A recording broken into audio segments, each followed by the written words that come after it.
Nombreux sont ceux et celles qui croient que certains aliments miracles permettent d'améliorer les performances des athlètes. Le régime alimentaire de base d'une personne physiquement active ne diffère pas tant que cela de celui d'une autre qui l'est moins. Une alimentation équilibrée et variée fournit à l'organisme tous les éléments nutritifs essentiels dont il a besoin. Il est toutefois évident que les dépenses énergétiques et les pertes de liquide d'un sportif dépassent celles d'une personne sédentaire.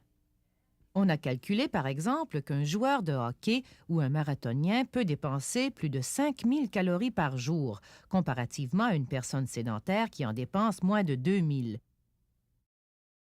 Pour demeurer en bonne santé, l'organisme doit absorber une bonne quarantaine d'éléments nutritifs que l'on retrouve dans les 6 constituants des aliments: l'eau, les glucides, les lipides, les protéines, les minéraux et les vitamines.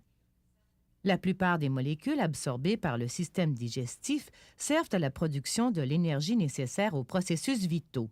Les glucides, par exemple, occupent une place de choix dans l'alimentation des sportifs. Ils constituent la principale source de carburant des muscles.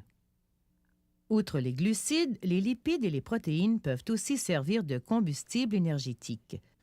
L'énergie stockée dans ces molécules est libérée au cours d'un processus cellulaire et convertie en une forme d'énergie directement utilisable par la cellule, l'ATP.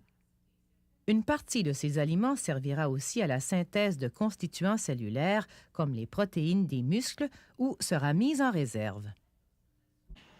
Plusieurs facteurs, dont l'exercice physique, modifient le métabolisme qui est l'ensemble des réactions chimiques se déroulant dans l'organisme. Contrairement à la croyance populaire, les aliments riches en protéines ne dominent pas l'assiette du sportif. Au contraire des glucides, ces aliments ne constituent pas une source immédiate d'énergie et l'organisme ne peut les mettre en réserve. Même si l'exercice physique amène souvent un développement important des fibres musculaires qui sont de nature protéique, la pratique intensive d'un sport n'engendre pas sur le moment de besoins supplémentaires en protéines.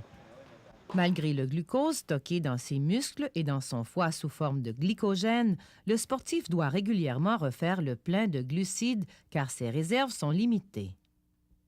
Il est cependant recommandé de ne pas manger immédiatement avant une compétition. En cours d'exercice, ce sont les muscles qui reçoivent le plus de sang au détriment du système digestif. En manque d'oxygène, ces organes deviennent alors sujets aux crampes.